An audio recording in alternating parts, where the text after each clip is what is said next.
అన్న విన్నాం, మేము పేపర్లో చూసినాం, ఏదో సోషల్ పేపర్లో అంటే మెయిన్ పేపర్లో కూడా కాదు, ఎక్కడనో అక్కడ సోషల్ మీడియాలో కొంతమంది మన వాళ్ళు షేర్ చేసినటువంటి ఒక క్లిప్పు చూసి బాధ అనిపించి ఇటుదాకా వచ్చినాం.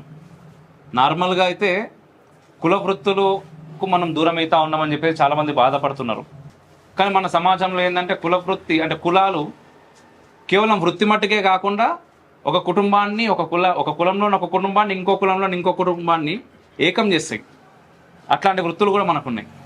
అయితే ఈరోజు నేను పేపర్లో చూసింది నాకు అర్థమైంది ఏంటిదంటే, ఇక్కడ ఎవరు అంటే నాయ బ్రాహ్మణులు అందరూ కూడా వీళ్ళ కులవృత్తి వీళ్ళు చేసుకుంటా ఉంటే ఒక ముస్లిం వర్గానికి సంబంధించిన వ్యక్తి వచ్చి కొత్తగా ఏదో కటింగ్ షాప్ మొదలు పెడతా అని చెప్పేసి కడతా ఉన్నాడు.